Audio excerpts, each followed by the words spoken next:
Earlier this week, Republican strategist and fundraiser Karl Rove announced that he was forming a new group called the Conservative Victory Project. It's a spinoff from his Crossroads super PAC that dominated the GOP during the 2012 election. The group's mission is to help mainstream Republican candidates win and keep far-right fringe candidates from hurting the GOP. But is the GOP still buying what Karl Rove is selling? Joining me now to talk about that, Jonathan Strong, staff writer at Roll Call, Alexander Burns, national political reporter at Politico.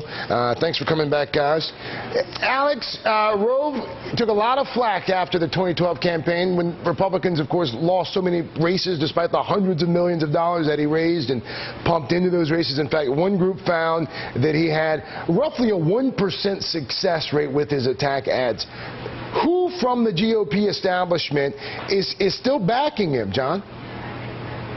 Well, Craig, if you look at the sales pitch that Crossroads has been making over the last week, two folks who they would like to have funding this new Conservative Victory Project, they are really pointing to a series of weak candidates like Todd Akin in Missouri, Richard Murdoch in Indiana, as really an explanation for all the disappointments of the Republican Party last cycle. It's not yet clear how many donors are really going to be buying that, and at the same time you have a different set of groups like the Club for Growth talking to their own donors, a more conservative, more ideological set of donors, making the opposite argument that in fact it was more establishment candidates, more cautious, controlled and programmed candidates that were the bigger problem. Alex, Rove's move prompted some conservatives like former Pennsylvania Tea Party candidate for Senate Christine O'Donnell to get on the defensive. She emailed supporters yesterday saying in part, Christine O'Donnell and Tea Party not to blame for GOP's failures.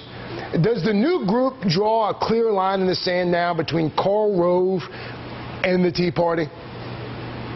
Yeah, I mean, clearly there's some very significant divisions between these forces within the Republican Party, and I think that the argument that the conservatives are making, that Club for Growth is making, is it's not just these very right-wing candidates that lost. The Republicans, a lot of the mainstream party-backed candidates lost too. So I think that both of these sides within their debate are not coming to terms with the fundamental problems Republicans need to take on. Alex, you reported that this new group has already said that it supports Republicans like Pat Toomey, Marco Rubio, Ted Cruz.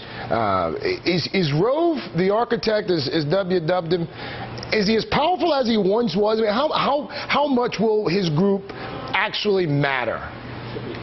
Craig, I think that's going to be the test of the next 6 to 12 months. And I think there's been a lot of attention on Karl Rove individually, and there's good reason for that. He's a really important figure in the Republican Party. But there's also this sort of larger network of people associated with Crossroads. The guy actually running Crossroads, Stephen Law, the former general counsel of the U.S. Chamber of Commerce, and then the network of major donors who are invested in this idea that the establishment, that maybe more moderate candidates are the future, the best hope of the Republican Party in 2014. That whole web of people is really putting a lot on the line with this new project. So it's Rove, but it's the people around Rove as well. Jonathan, here's another thing. How surprising is it to even see Karl Rove get back in the game so soon after the whooping that he took?